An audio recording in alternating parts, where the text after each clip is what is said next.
Hello दोस्तों, आपका स्वागत है द बेस्ट गाइड एकेडमी में अंसार नगर नवादा। तो हम कुछ सोशल के महत्वपूर्ण क्वेश्चन पे आज सॉल्यूशन करेंगे। देखिएगा, ठीक है। जो ऑब्जेक्टिव और सब्जेक्टिव में ये क्वेश्चन बहुत प्रचलित है, जो हर वर्ष मतलब पूछ ही लेता है बीच बीच में। तो आज हम पढ़ते हैं जैव संसाधन और अजैव संसाधन। तो जैव संसाधन पहले होता क्या, इसको समझ लिया आप। जैव संसाधन बाबू उसको कहते हैं जिसमें जो हमें लिविंग थिंग से प्राप्त हो उसे कहते हैं जैव संसाधन। किसे कहते हैं जैव संसाधन? जो हमें लिविंग थिंग से प्राप्त हो उसे जैव संसाधन कहा जाता है।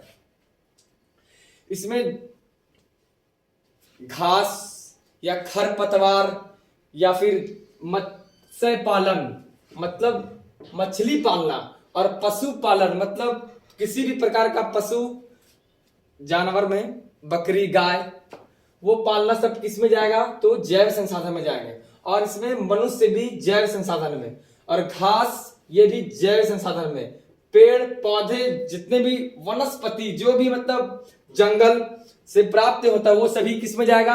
तो जैव संसाधन में जाएंगे। ये ऑब्जेक्टिव डायरेक्ट बिहार बोर्ड में पूछता है बाबू कि कौन सा जैव संसाधन है और कौन अजैव संसाधन में है। तो जो भी लिविंग थिंग से प्राप्त होगा उसे जैव संसाधन कहेंगे, और अजैव संसाधन उसे कहते हैं जो नॉन लिविंग थिंग से प्राप्त हो उसे अजैव संसाधन कहते हैं। जैसे कि चट्टान, ये क्या है बाबू? एक प्रकार का अजैव संसाधन है। और धातु खनिज ये भी जितने भी मतलब नॉन लिविंग थिंग्स में है उसे अजैव संसाधन कहते हैं। अब देखिएगा, इसमें नवीकरणीय और अनवीकरणीय ये भी 2 नंबर का सवाल है, मतलब वेरी इंपॉर्टेंट प्रश्न। नवीकरणीय और अनवीकरणीय, अब इसे एक और नाम से जान सकते हैं हम। नवीकरणीय को गैर परंपरागत स्रोत भी कहते हैं।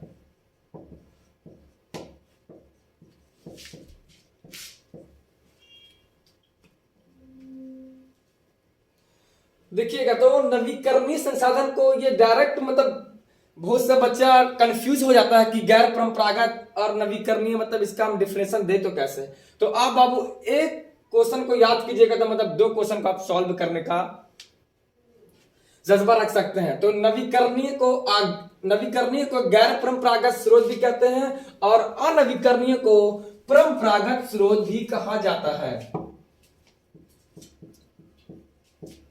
तो आपसे कभी ये प्रश्न पूछ लिया जाए तो मतलब गैर परंपरागत स्रोत नवीकरणीय ना लिख करके बिहार बोर्ड गैर परंपरागत भी कभी कभी पूछ देती है, और अनवीकरणीय ना लिख करके परंपरागत स्रोत भी ये लिख सकती है। तो इससे कोई आपको कंफ्यूजनेबल नहीं होना चाहिए, कंफ्यूजन। नवीकरणीय से कहते हैं जो हम जिसको किसी भी चीज को हम दोबारा रिसाइकल कर सकते हैं उसी को कहते हैं नवीकरणीय। जो किसी चीज को भी हम दोबारा मतलब उसको हम अपना सकते हैं या फिर उसे उत्पादन कर सकते हैं उसी को कहते हैं नवीकरणीय या गैर परंपरागत स्रोत। वैसे संसाधन जिनके भौतिक फिजिकल चीज से यांत्रिक मतलब मशीनरी पुनः मतलब दोबारा प्राप्त कर सकते हैं उसे क्या कहेंगे? नवीकरणीय। जैसे कि सौर ऊर्जा, मतलब सौर ऊर्जा कहते हैं किसको? जो धूप की रोशनी, वो क्या है? एक प्रकार का सौर ऊर्जा है। जो हमारे भारत में सबसे ज्यादा मतलब सौर ऊर्जा का मतलब उत्पादन ज्यादा मिलेगा आपको तो कहां? राजस्थान में। ये भी डायरेक्ट क्वेश्चन बिहार बोर्ड पूछ देती है। तो डायरेक्ट मतलब ये पूछ देती है सबसे ज्यादा कहां मिलेगा? सौर ऊर्जा बोलो या सौर ऊर्जा भी मतलब राजस्थान में, और पवन ऊर्जा मतलब बाबू पवन का मतलब होता है हवा। पवन का मतलब क्या होता है? हवा। समीर का मतलब भी हवा होती है। तो राजस्थान में भी पवन ऊर्जा सौर ऊर्जा मतलब अत्यधिक मतलब ज्यादा मिलेंगे। जल की वहां कमी होती है, ये नवीकरणीय में है। लेकिन याद रखिएगा विद्युत भी हम दोबारा मतलब उत्पादन करते हैं तो विद्युत भी क्या? नवीकरणीय संसाधन है। और वन्य जीव किसको बोलते हैं बाबू? वन्य जीव जो जंगलों में रहते हैं, जो भी मतलब छोटे छोटे सियार या फिर गेंडे, छोटा मतलब जानवर जो भी वन्य मतलब जंगल में जो भी रहेंगे जानवर उसे बोलेंगे वन्य जीव। तो ये सभी किसमें जाएगा? नवीकरणीय संसाधन में जाएगा।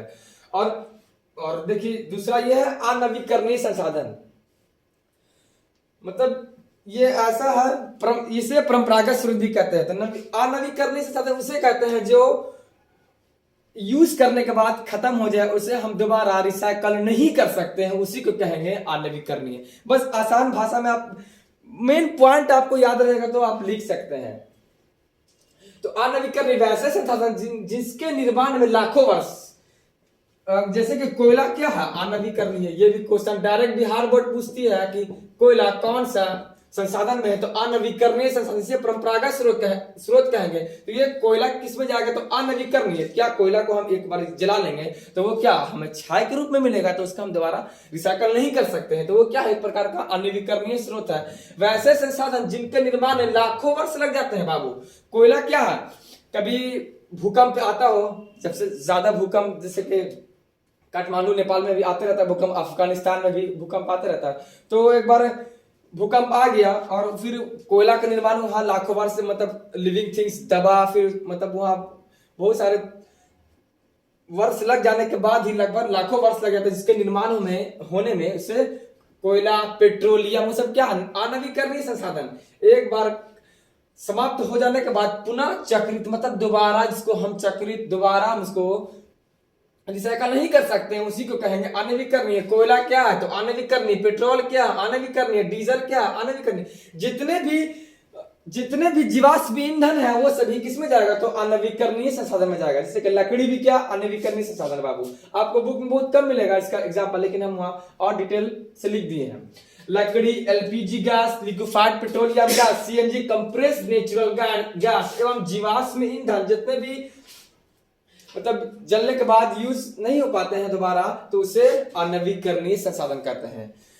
तो इसको आप महत्वपूर्ण क्वेश्चन में रखेंगे। ये क्वेश्चन बहुत बार बिहार पूछी है। Okay, thanks, that's all.